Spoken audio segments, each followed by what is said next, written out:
So if you don't know, my G-Work is the online business community for LGBT students, graduates, business professionals, and all those who believe in true workplace equality.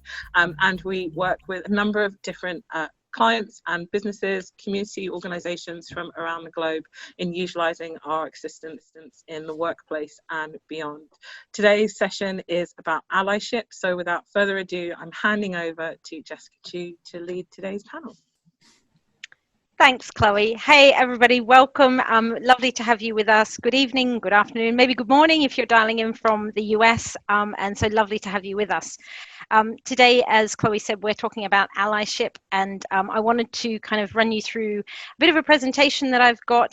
Love it to be interactive, and so if you've got questions, please kind of put them in the chat, and maybe, Chloe, you can help me a bit. If you see questions coming up, you can interrupt me and kind of ask questions. And then, as Chloe said, we're going into a panel with some amazing panelists and some questions that we've got. And again, love it to be interactive. And if you've got questions, feel free to ask. I'm going to try technology here for the first time and share my screen. So let's hope this works. So give me a second. I can, oh, this looks like it might be working, Chloe. Double click. Let me know if everyone can see my screen, if I can get a thumbs up from somebody. Right, fantastic. Is it in a presentation mode? No, right, let me see if I can make that so it looks nice. There we go. Does that work? Fantastic. Awesome. Fantastic, thank you. So I'm Jessica Chu. I work at RS Components, or Electro Components as a group, and RS Components here in the United Kingdom and across Europe. My job is Group Head of Diversity, Inclusion and Engagement. And I was really so pleased to come and kind of speak to you this afternoon. I think I've known Adrian and Pierre probably close to 6-7 years now, and have always been a massive supporter and ally of my G-Work, and wherever I've worked I have tried to make sure we sign up and kind of join my G-Work. Now hopefully, oh, there we go, technology has worked. I thought I'd give you a little bit of background about me, because I think as an ally, actually that connection and that story about who you are, and actually then why allyship is so important on a personal level, I think is really important. So with this accent, I was born in Australia, but I arrived here in October 1999, so 21 years ago. I came for 6 months, fell in love with the place, and have decided to stay and call it home. As you can see, there's my family.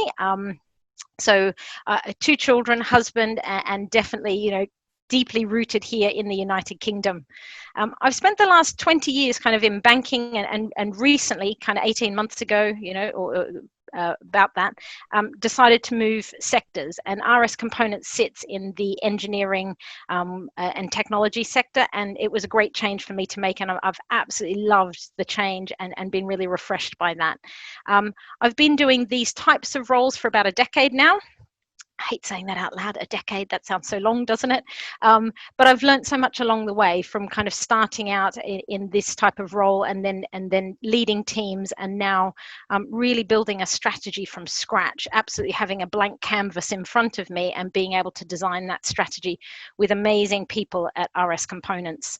I do a 4-day week, which I think is great in a senior role in an organization. I started on a 4-day week, and they were absolutely embraced the fact that that's what I wanted to do. As you can see, I have 2 young children, so having that 4-day week was really important to me. And as I said, young children, I have tried to seclude myself in a room upstairs in our house, but you know, there may be little feast people that pop in if they do. And when we're just alone as a family, we love being outdoors, having fun, jumping on trampolines, going for picnics, bike riding, all those things that I suppose young kids love to do. So moving forward, you know, what is allyship? And I've made some notes here because there's some stuff for me that's really important, and things that for me and then us as an organization. And again, please feel free to stop and ask me questions, but forgive me if I'm kind of looking down a little bit, because I've got notes that I really do want to kind of refer to so that I can talk to you. I was reading an article this week, and forgive the author, I'm probably going to pronounce her name incorrectly, but Ilse van der Water wrote an article about fault lines, and actually what that means in relation to diversity. And when we're talking about fault lines, we're talking about those tectonic plates in the earth that collide into each other and create destruction. And actually, what does that mean? And the reference that she gave that really resonated with me was around actually, why would race or sexual orientation or disability or age or social mobility and our economic status actually collide? Why would that happen? And I was thinking about actually today and talking to you about allyship and my role as an ally and what that means for me, and actually thinking about those tectonic plates that move in the earth, and how do I as an ally soften that and bridge that so that actually, you know, we understand each other and we can accept each other and we can be inclusive of each other's differences, and actually, you know, embrace that diversity and embrace what that brings to a team, to an organization, to a family, and you know, really kind of think about how do we support each other, and as an ally, how do I bridge that gap and how do I make that possible?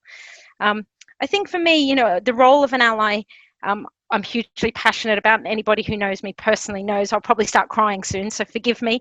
I'm hugely passionate about my role as an ally and how I support people, and whether that's through race, LGBTQ plus, disability, any form of diversity that we have between us. But I think in terms of my role and why I think it's important is I get to help people sometimes be their voice for just a small period until they've got the courage to do that themselves. I can be that support structure, and I can help cross that divide and those fault lines, those tectonic plates, and I can help them do that. And I think it means kind of stepping in and providing some protection, you know, being that person who says, it's okay, I've got your back, it's absolutely fine, and you don't have to face this alone, and I will be there with you through this so that you've got the strength to keep carrying on.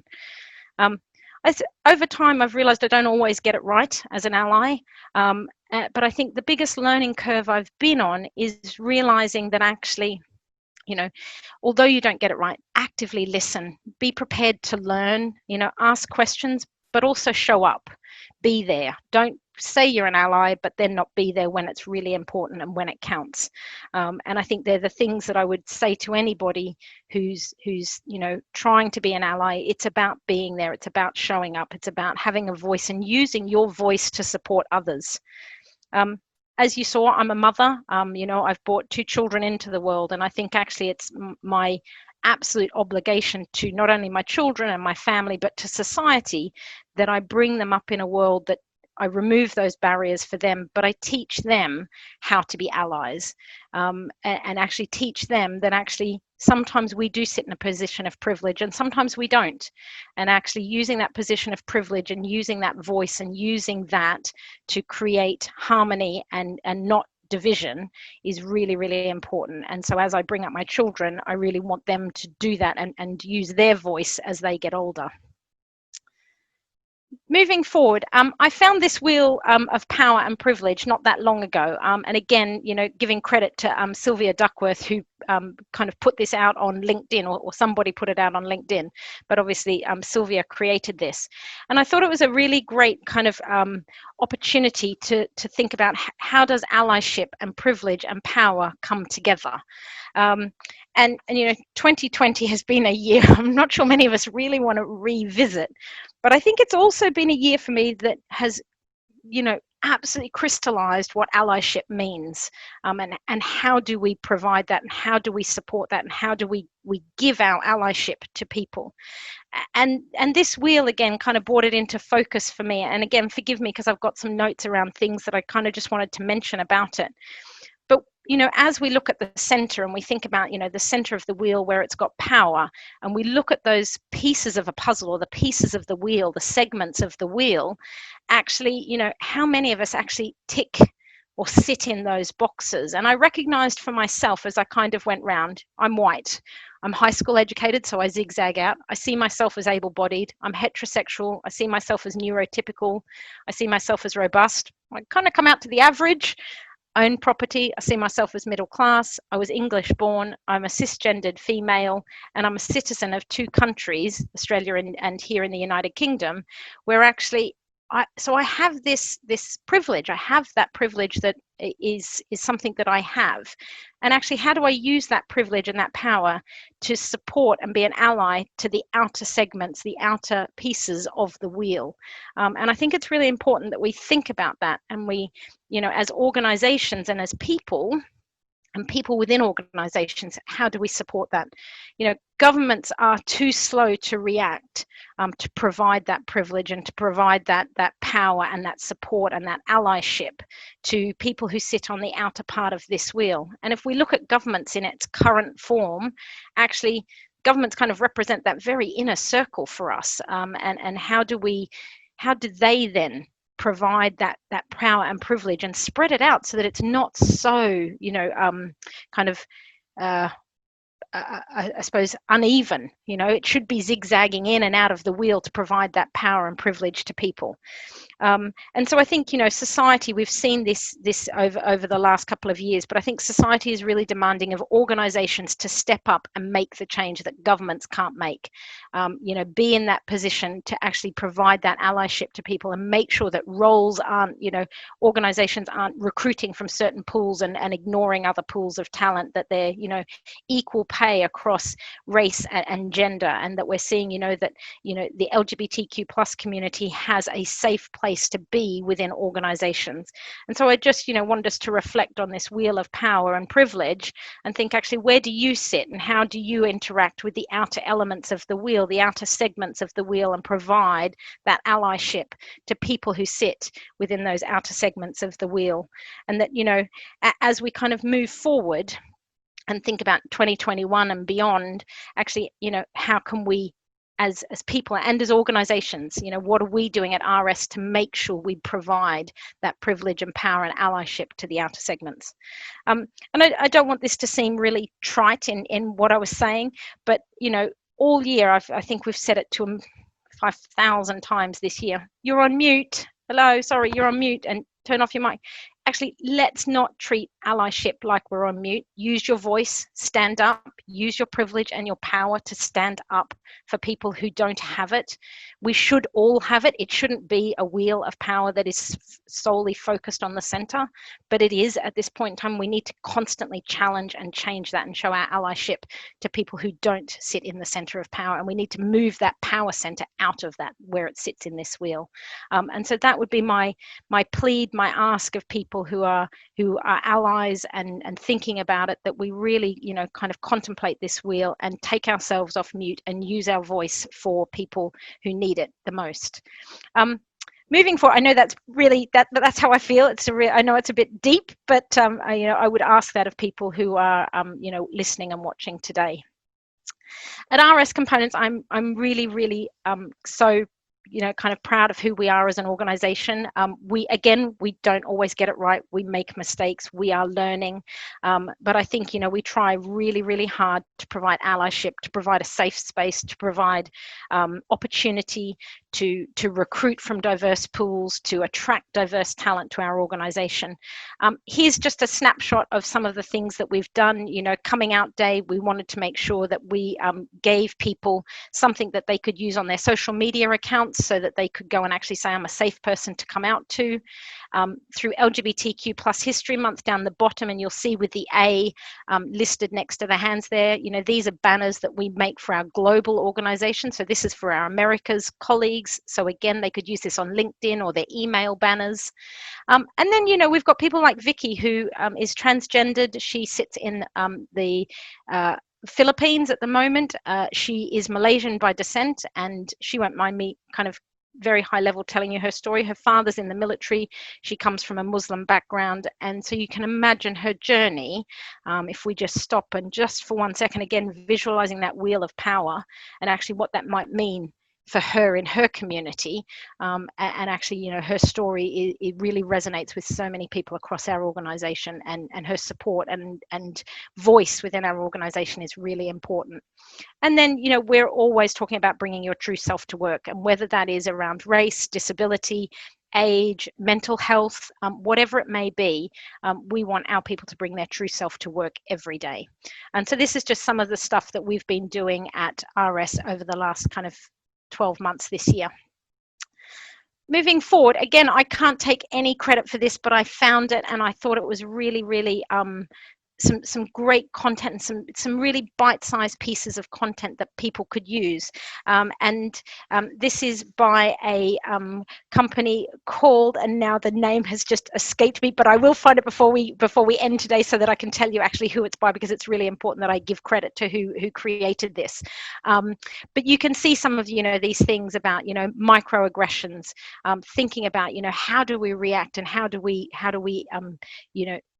challenge ourselves to make sure that we're not the perpetrator of those. Microaggressions is death by a thousand paper cuts. It's educating ourselves, read, listen, watch, and spend time with people as well. Question the systems around you. Actually, just because that's the way we've always done something in an organization doesn't mean actually it's right. Let's break it apart and rebuild something and be really innovative about the way we do that.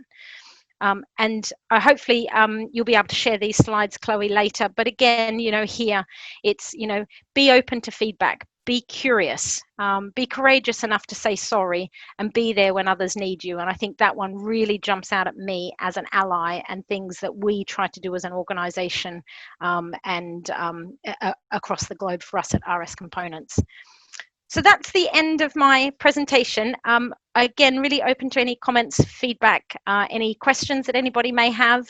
So I'm not sure if anything's come up, Chloe, but feel free. Otherwise, we can jump straight into a panel discussion, because we've got 4 amazing panelists to question and get their views on allyship as well.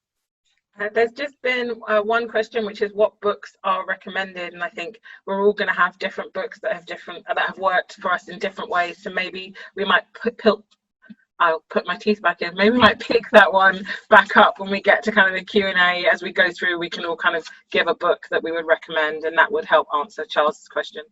Yeah, fantastic. Right, now, how do I stop sharing? Do I just press stop sharing, Chloe? Press stop sharing. Right, it was that simple, wasn't it? Now, hang on, I have put this in here, so forgive me for 2 seconds, just so I can tell you who. Scarlett Abbott. That is who I need to give credit to for those last 2 slides. It was on LinkedIn, but it was Scarlett Abbott. So how do I stop sharing? There it is. Sorry, Chloe. There we go. Stop sharing. I've done it. Woohoo! We've stopped sharing. Awesome. So we have 4 amazing panelists with us today, and so I will do a quick cut, because you're sitting in this order across the top of my screen, so in no particular order. But Annie is joining us from GSK. We have Saul joining us from RS Components, Ollie, as he prefers to be called, from Clifford Chance, and of course Chloe from My G Work. So thank you so much, panelists, for joining us today. Annie, if I can come to you first to do a quick intro of yourself, and then I'll move on to Saul. So Saul, if you can go next as an intro, please. Sure, and thank you very much, Jessica. So I'm Annie Newman. My day job is Senior Digital Content Editor at GSK, but I also have a number of day jobs, as I like to call them. So I'm head of the LGBT network at GSK called Spectrum, and I believe there's a few members of Spectrum on the call today. So hello everyone, and thanks for joining. I'm also engagement lead for the Proud Science Alliance, which is a collective of science companies' LGBT networks. And very pleased to say and very proud to say, as of last week, I'm Pink News Role Model of the Year 2020. Yay. So, yeah, delighted with that one. So, yeah, now on to Saul, I think. Cool. So hello, everybody. My name's Saul McCracken. I work at RS like Jess. I'm a fairly recent ally to the LGBTQ plus community. I think the panels that I'm fortunate to be part of today can have like absolute superstars on. And I know from the work pride sessions earlier in the year that Chloe at least kind of falls into that superstar bracket. I'm sure Annie and Ollie do as well. Now I'm not a superstar. I'm trying to do the right thing, and I'm trying to be an ally, and hopefully I can kind of help bridge the gap between some people that are watching today that maybe don't quite consider themselves an ally yet with some of the superstars. You know, there is a bridge, there are steps between, and hopefully I can help reflect that and show that you don't have to be Captain Marvel, Captain America. You know, we can all make a difference. Saul, a couple of our RS colleagues disagree with you and say you are a superstar. Absolutely. Ollie, can we come to you next, please? Yeah, hi. So my name's Ollie. I'm a trainee solicitor at Clifford Chance. So yeah, I sort of help run our Arcus network. So it's our LGBT plus network in the office. And I help sort of head up with a few other people the education and awareness pillar for that. So I do a bunch of different stuff to sort of try and educate anyone really about allyship, its importance, as well as all sort of spectrums within the community itself, and why it's so important that we know stuff before we say stuff or before we do stuff, because that sort of, you can do a lot of harm by saying something that's sort of ingrained in you before even thinking about what you've said, which is sort of my pillar of the community's thing in the office is that it's so vital to make sure that everyone understands before everyone speaks. And yeah, it's very fulfilling to sort of do that as part of my job.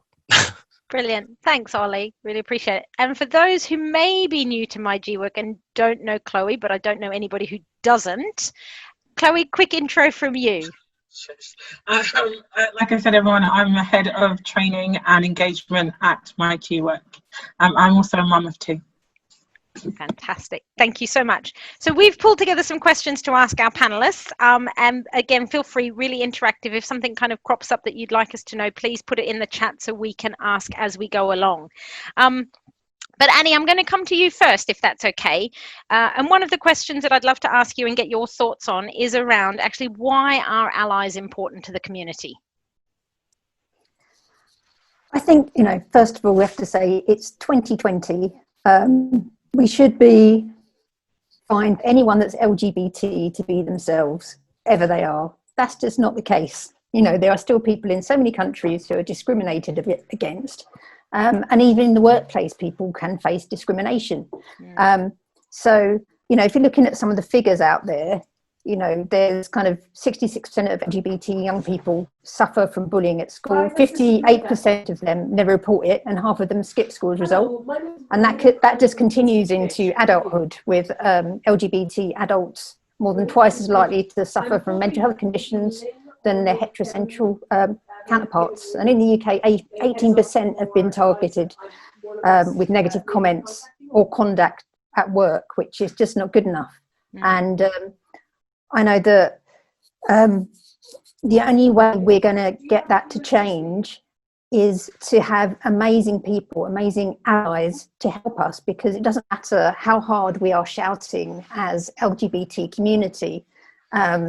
People will think it's kind of more self-serving, whereas if we have kind of straight allies, heterosexual allies who are in the privileged position to kind of be in society which is based around cis normality and heteronormality, their voice can be so much more transformative, I think. And it doesn't matter if an ally is a senior leader or someone that's just joined the company. If you are there, if you're supportive, if you're visible, and if you are there to give your voice to someone, it can make a heck of a lot of difference. So I think that's, in a nutshell, why it's so important. Fantastic. Thanks for that, Annie. I appreciate it. Sorry, Chloe, I saw your message. I know we've got a little bit of background noise. I'm not sure where that's coming from, but hopefully it's not disturbing it for anyone. I am sitting in a very quiet room upstairs, so there's no background noise here, I can assure you. Otherwise, I'd be sticking myself on mute. But yeah, I know there is a little bit, so hopefully that's fine for everybody.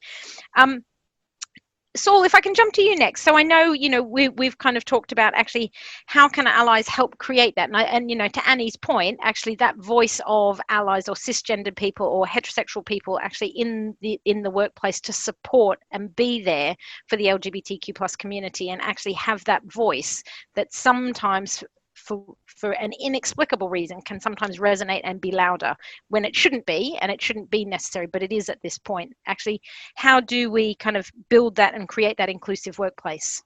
So I think a good place to start is sort of just by observing, and that kind of starts with yourself, so some sort of self-reflection. Think about if, as an ally, you have any barriers that might stop you from being able to support, and it could be mental barriers. such as your own unconscious bias or the confidence to speak out, or there could be physical barriers, such as working from home, as an example, just not having the same level of involvement and interaction with people. I say equally, like self-reflection, don't shy away from learning more. Sort of Ollie touched upon it, I think you did as well, Jess, about an important feature of being an ally is wanting to learn more and to understand more. You know, having the courage to admit that you're not going to get it right all the time, but admit when you do get it wrong. Also looking kind of wider, looking at your workplace with fresh eyes in terms of the location. Are there sort of gender neutral facilities available? The processes, is it made easy for employees to select sort of any uniform, or are they kind of forced down in a certain direction based on their birth assigned gender? And then also listen to what's being said.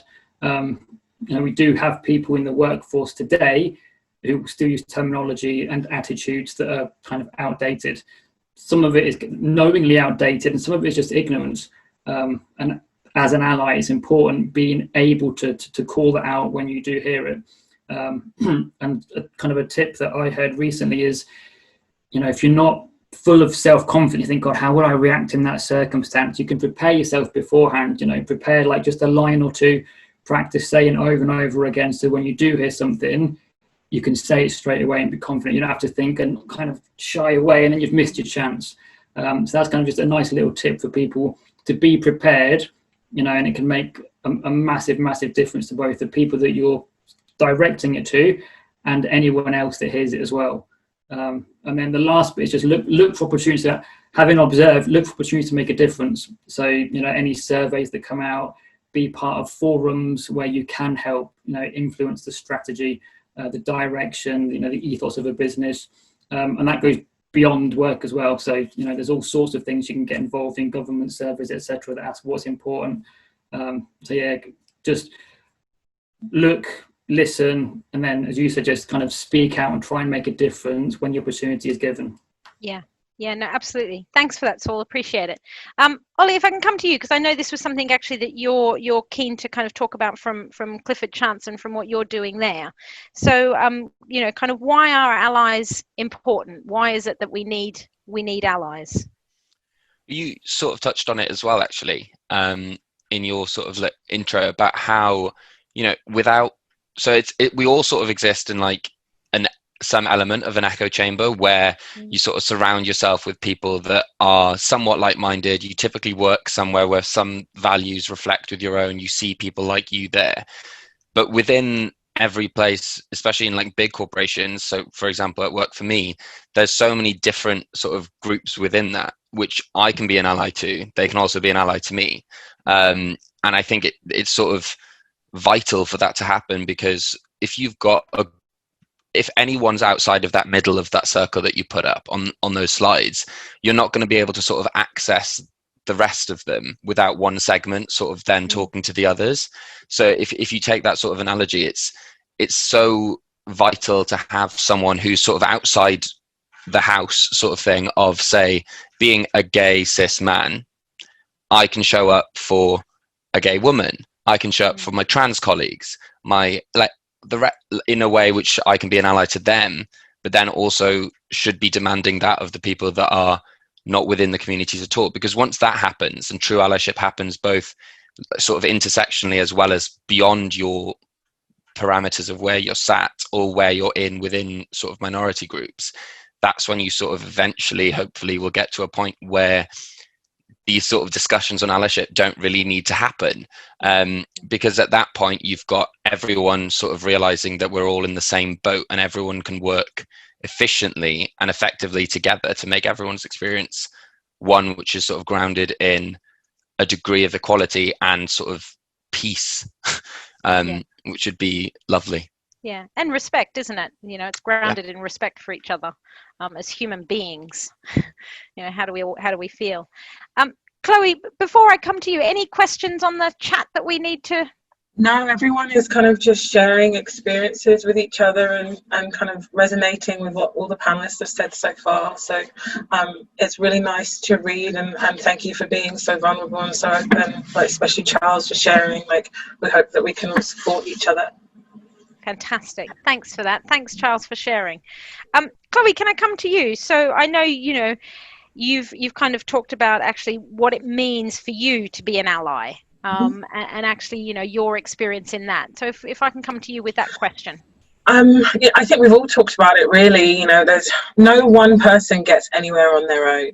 I didn't get to where I am today on my own, and that wasn't because I was LGBT or because I was a woman or because I was Black or because I was a mother. It was a culmination of all of them. So, it's how do we stand up and show up for each other? And I think especially given the time that we've just gone through in the last 9-10 months in particular, it's shown us even more so where we actually have to come together as community. So, I often talk about this in the context of allyship for work, but, I much prefer, being a co-disruptor. I feel that there is active action in you standing up and disrupting society because, we can see it's not designed for all, it's not made for all of us. And so we have to celebrate each other's differences. And that means sharing, showing and standing, together side by side to do that.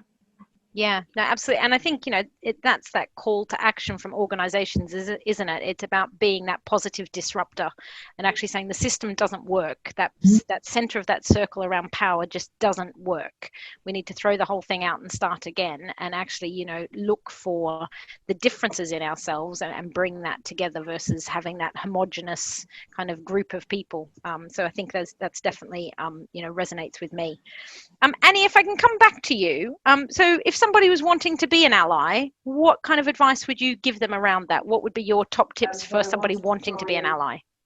First of all, just do it. I think that's the key thing. Don't think about it for too long. I think the next thing is to educate yourself. So as we talked about, there are books out there, but if you're someone that's more into Googling, Google Stonewall, Google My G Work, Google GLAD. There are so many good documents out there which tell you about what you can do to be an ally. So go for it. And I think educating yourself is really, really key. Then, of course, if you have an LGBT network, go and talk to them. Ask them how you can help, how you can get involved. Personally, I know that we do a lot of events at GSK, and we're always looking for help on these events. And we run events for both allies and obviously the LGBT community. So please, we welcome you with open arms. So and I imagine, every other network would be exactly the same.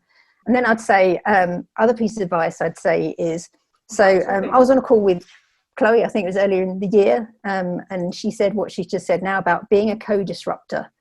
Disrupt alongside me to make a better world. And that has kind of stuck in my head since that time. So thank you, Chloe. And that's something I say to a lot of people. We need disruption to happen. We need challenge behaviour, challenge discrimination, challenge inappropriateness. I think don't be afraid to be an example. Show how that others have to interact with LGBT people, and don't be afraid to ask questions. We don't mind if you get it wrong. Be inquisitive and wanting to learn, that's key. And I think be visible. Don't just be visible for Pride. Be visible all year round. We need your support all year round. Start conversations with people. If you have a team, why not talk about inclusion and diversity as part of a team meeting? Have it on your agenda. So I think those are kind of key things as well. How to build it into your everyday work and use it within your team to create conversations. Fantastic. Thanks, Annie. Really appreciate it. I think actually too, one of the things that, we've heard a lot in our organization, especially around mental health and mental health for LGBTQ plus as well, is around actually talking about it in your team. So in your team meetings, every agenda, allocate 5-10 minutes to it. So that it's this regular kind of cadence of information and discussion around it versus, as you say, it being a once a year thing. Ollie, can I bring you into this as well? Because I know, again, kind of, you've got advice for somebody who's wanting to be an ally. What kind of top tips would you give for people? Yeah. Well, I think the number one thing that if anyone ever asks me of sort of like, oh, like I'm scared to sort of be an ally, or how do I show up as an ally to do that? I think I heard someone say it to someone years ago, and it stuck with me. And it's basically, imagine being in the person's shoes that you're trying to be an ally for and you're too scared to. How scary it must be for them to be going out and doing it on their own. Because if you then approach it from that mentality, you start going, oh, my fears, my trepidation, my sort of, ooh, can I say this? Should I do this? Sort of all goes out the window, because you then sort of realize, like, oh, I'm coming at this from a position of complete sort of insulation from the fear that they're having. My fear is sort of fear among the sort of inner circle, if we take your, again, that very handy diagram actually, but like you have a fear among the people within that, rather than a fear of sort of external people looking in and having a fear of that entire segment. You'll just have a fear of a couple of people within that segment that might not align with what you want to think. Whereas when you're looking at someone that's not within an element of that privilege, it's sort of, when you start orientating yourself to look at it from that perspective, in a way it's a little bit heartbreaking, because then you realize, like, wow, these people are scared, and why? But then B, I think it's really very, very useful for someone who wants to be an ally to look at it from that perspective, because I mean, with goodness and with that will in their heart, it's going to make sure that they're then going to stand up and take action and disrupt, like Chloe said. Well, I saw Lou actually saying they like that way of thinking about it, actually, and it really resonates, doesn't it? Actually, my fear would be nothing in comparison to the person who's doing it alone. So actually, if we can stand together, we can support each other. It's a great way to think about it. Saul, can I come back to you? And one of the things that I suppose, thinking about actually those allies and that fear is actually, would you ever work for an organization that was just, I suppose, like that, the center of the wheel, and wasn't inclusive and wasn't, trying to build diversity? And I think sometimes there's the element of actually what's the current status, but what's the ambition and the desire and the mindset and culture around change and diversity versus actually, being at that end result straight away. So would you work for an organization that, was not inclusive? So the easy answer is like, no, of course I wouldn't. But I think it comes down to what you've just said, Jess. It depends if there's kind of genuine appetite to drive change or not. So I think obviously I'd be very wary, almost regardless, because intent is never a promise of delivery and a promise of change. Like without the intent and the signs that they were trying to, like, it's definitely no. And even I could, selfishly, I wouldn't want to work for the company, because it just shows a lack of progressive thinking and a lack of understanding of what the world is now. That's not a sign of a good forward-thinking business. And I think like a good example, controversially maybe, of intent without delivery is sort of men's professional football. So even like this year, there's been the well documented, all the players take the knee before games for a couple of years now. Players have been wearing like rainbow laces to support the LGBTQ plus community. However, there is still like a massive lack of managers in the professional game from black and ethnic minorities. There is still not in the British leagues. I think in the European leagues, there's still no professional men's footballer who's felt comfortable enough to come out as gay. So there's all these kind of signs and intent, and they, we're trying, but there isn't the action there, the action action of the change that actually backs it up. So I'd be really wary. I'd look for the kind of the signs, but I wouldn't take that on its own. I'd still be quite cautious about it. Yeah, no, absolutely. And I think, you and I work for the same organization. We can, and very open and transparent in terms of our leadership team is predominantly white. Well, it is white. It's predominantly male. It is heterosexual.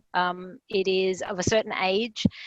But I tell you, the intent and the desire and the will for change is huge, and it's often palpable in conversations. They get very emotional and very emotive in their discussion and their passion for the change, and how do we do this and how do we make this happen, and why aren't we doing this and why aren't we doing that? And so I think, sometimes, as you say, that intent, that real desire and for change has to be felt, versus that change isn't going to happen overnight. We are all on a journey, and so I think that's great.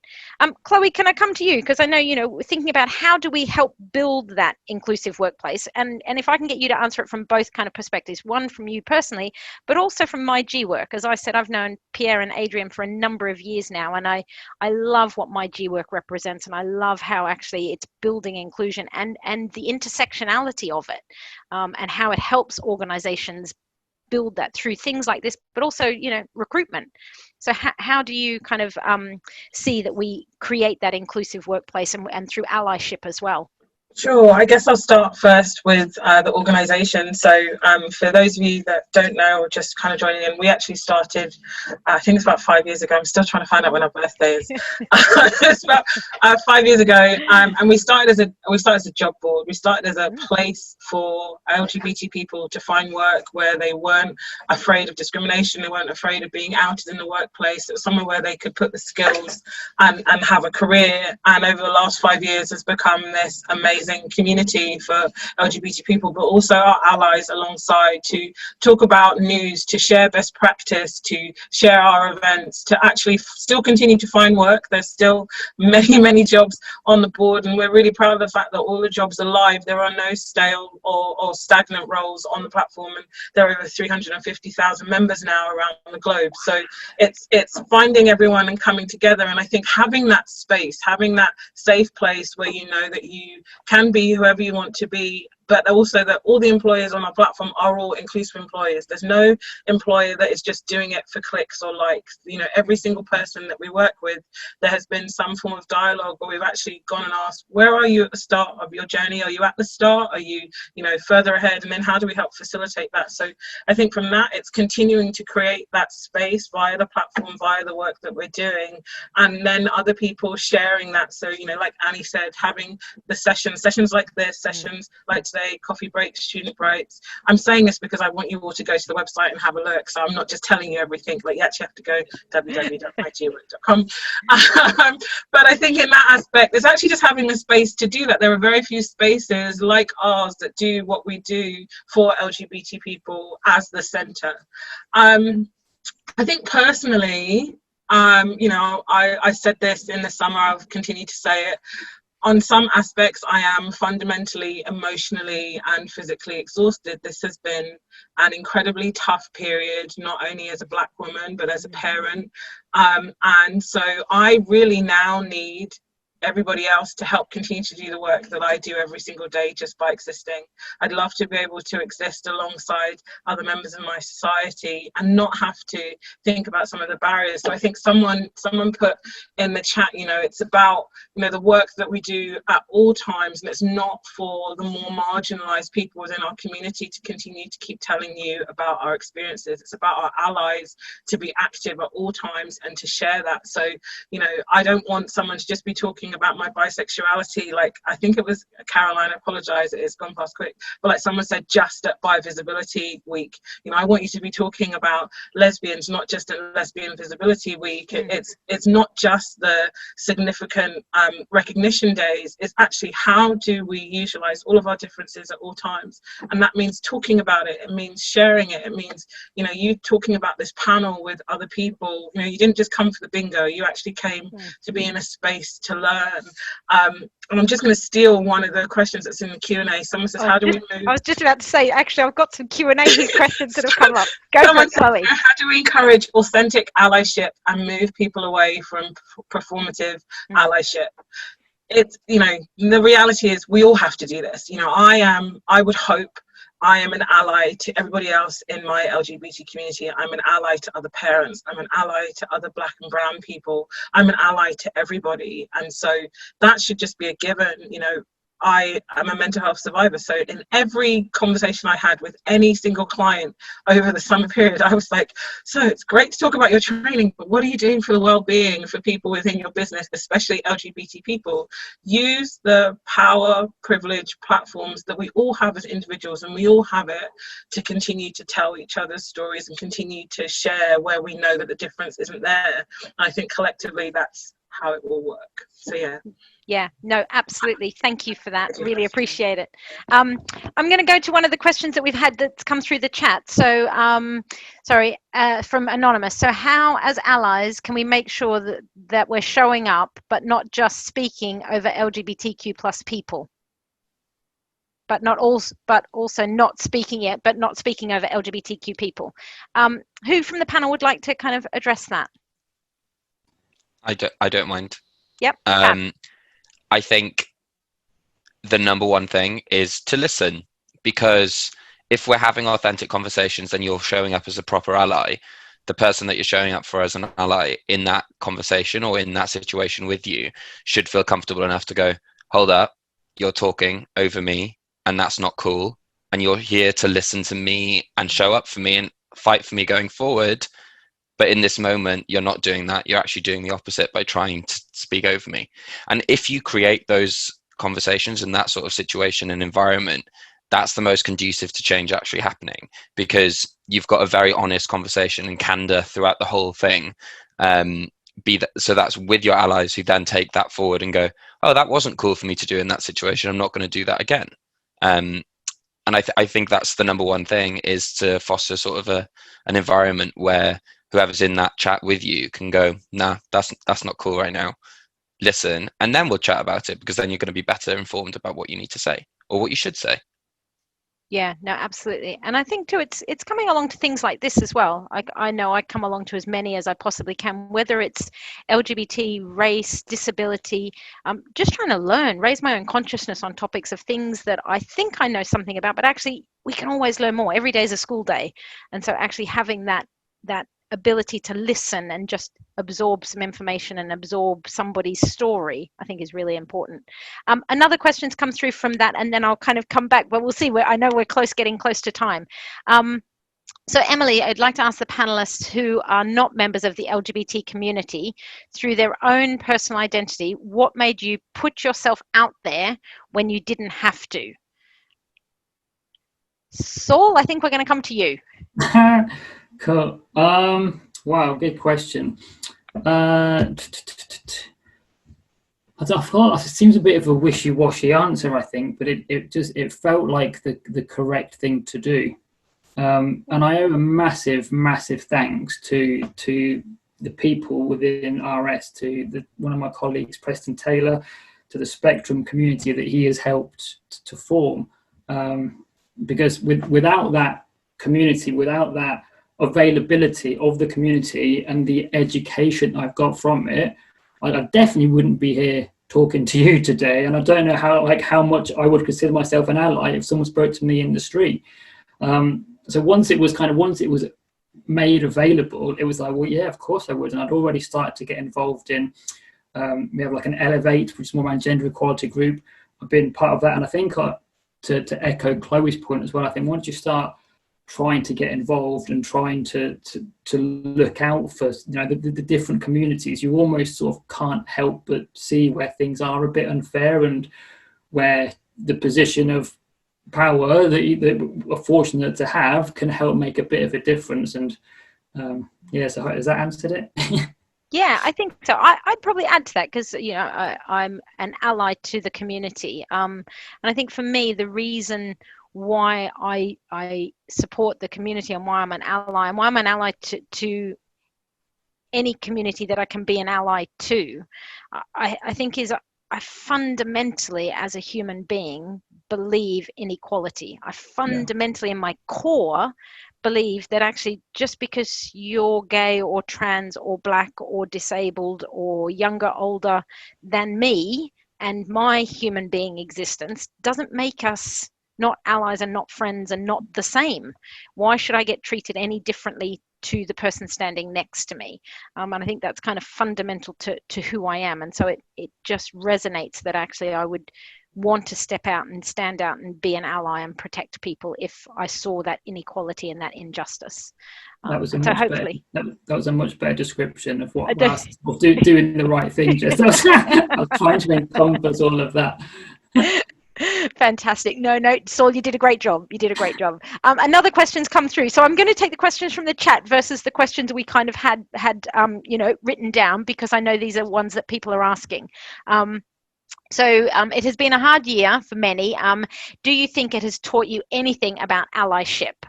So anybody who'd like to kind of jump in and answer that. Annie, does that resonate with you at all in terms of, what's it taught you about allyship this year? Absolutely. So I think First of all, it's taught me a lot about how allies are there for us. So a lot of the LGBT community, I guess because of lockdown, had to go back into environments where, let's say, it wasn't safe, or they would be discriminated against. And we started to get a lot of calls from employees around the world who were having difficulty, and we needed people to help kind of talk to those people and give them support. And allies stepped up. They were saying, yeah, of course we're going to be there. We'll be there, we'll take the calls, we'll do whatever we can. And that was really an amazing thing for me to see so many people wishing and wanting to support. And from a personal experience, I think when the whole Black Lives Matter kind of really kicked off, for me it was, what can I do to help? There, from my perspective, it's like we have an amazing ERG that looks after kind of the interests of the BAME community, and there was so much going on for them at that point. What can I do to support them in any way I can, whether that's through kind of my day job of communications, or again just being there as a sounding board or someone to come up with ideas, or just listen. So I think those are kind of the two things that really hit home this year for me. Fantastic. Thanks, Annie. Appreciate that. If I can come back to some of the questions, because I think we've covered the ones in the chat there, so feel free to keep adding to the questions or in the Q&A if people would like some more questions to the panelists. But if, Saul, I know one of the things that we were looking at was, greatest achievements as allies. What have you witnessed? And I know this is something else, Annie, that we wanted to kind of discuss with you, kind of that allyship and witnessing of allyship. What have you, what would you share with the people listening? Saul?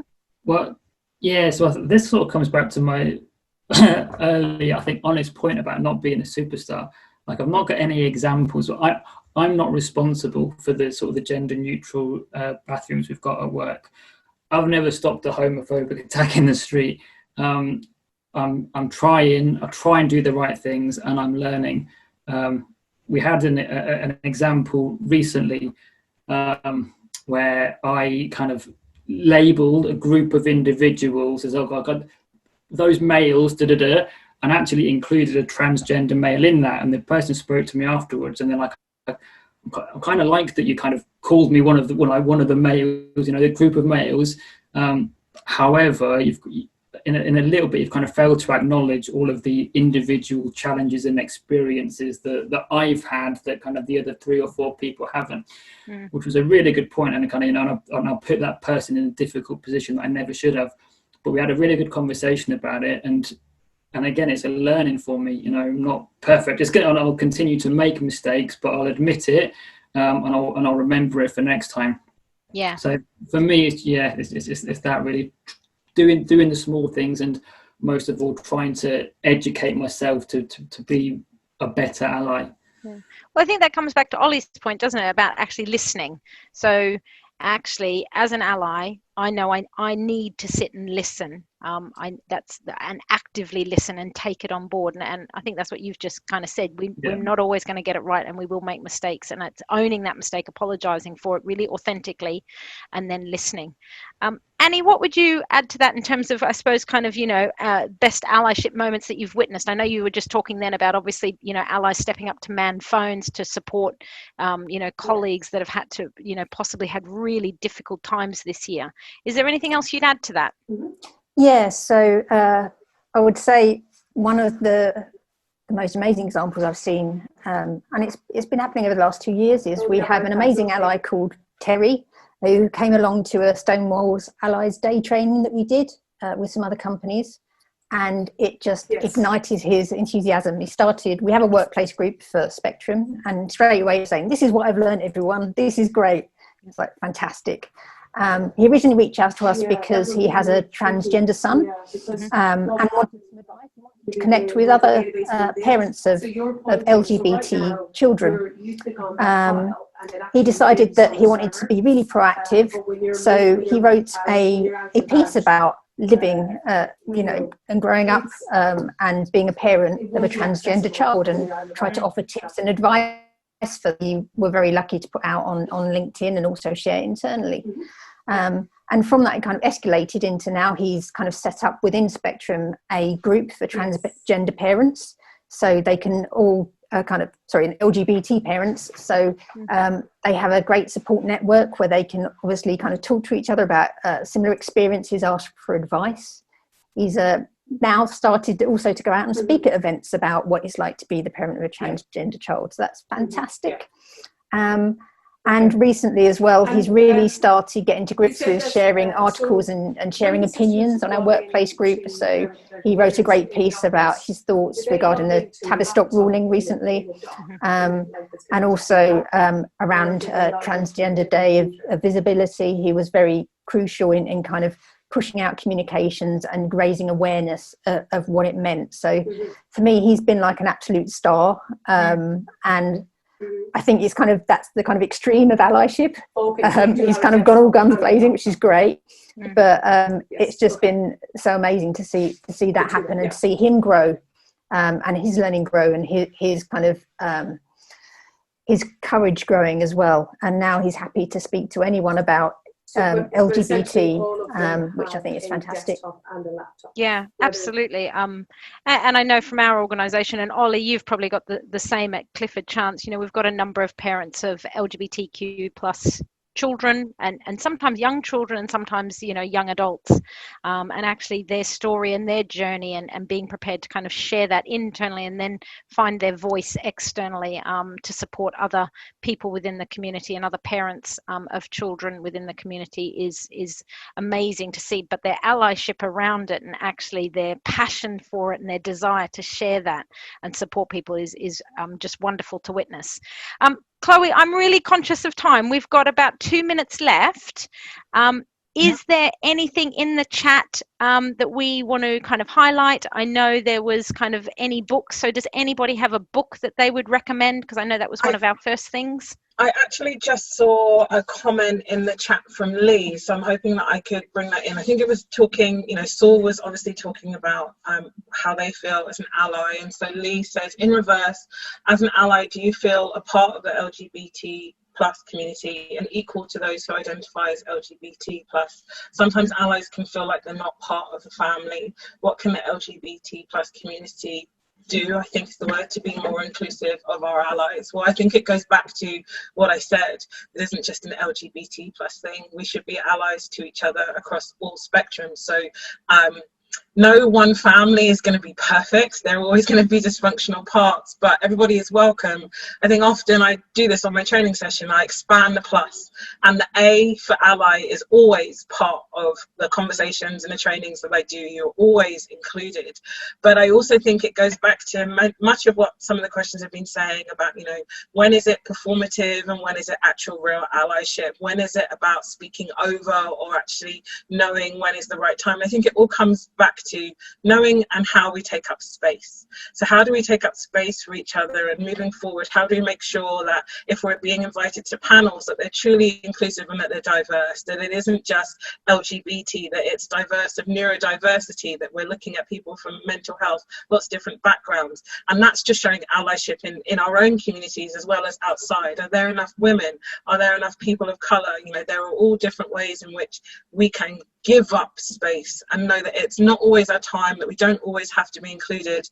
We've seen that very much in the summer, where actually it's about how we're being more aware of people from diverse backgrounds and making sure that race is on the agenda, that the gender pay gap, we're actually talking about women in the right way and in senior leadership. But also, how are we talking to parents? Because, we can probably talk about this quite a lot. If you're a parent or a carer at this current time, actually, we've really needed some allyship, because it's a lot working from home with your kids, trying to hide. I used to hide in my loft. My kids can now climb the ladder to my loft. There are so many different ways. We're doing it now for everyone. How do we talk about mental health in a way that we were never talking about mental health on this scale? And that isn't just down to race, face, or your identity. That's down to human beings. So I think that it's recognizing that, yes, sometimes it's not always our time to speak, but actually if everybody's being included, isn't that what we want, versus actually do we get to speak or not? And I think that then comes back to whether we feel included or not. We always are. It's just that we're giving people some space to actually have a spotlight and a time to share when others have always had that. And so I think in looking at it from that way, no one's being excluded. We're all being included, but we all just want to be at the table. Yeah, absolutely. Thank you so much for that, Chloe. Really, really appreciate it.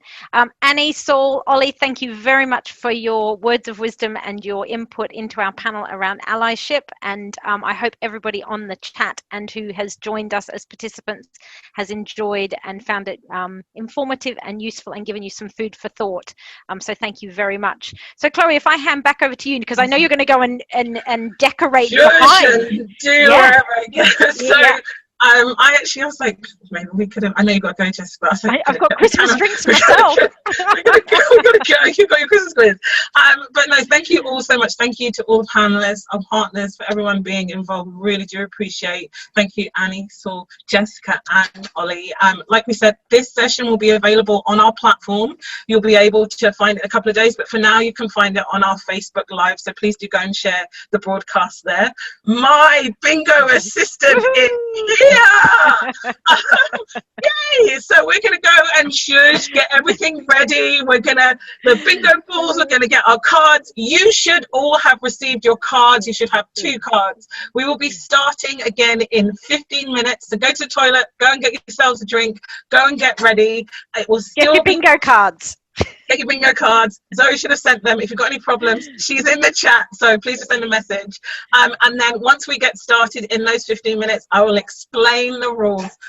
But there's some really good prizes today. I'm like, it was a bag last time, but there are some really good prizes today. So come back. No rigging the system, Chloe. No rigging of the system. I'm like, why won't they let me do this? I'm so loud. So we'll see you in 15 minutes. So please don't go anywhere. And like Zoe has said, she's there in the chat. So don't worry if you don't see anything on screen. I am definitely still here. But for now, thank you very much to all our panelists. They're going to log off and we'll see you in a bit. Bye. Happy holidays, everyone. Happy holidays. Thank you. Bye. Bye.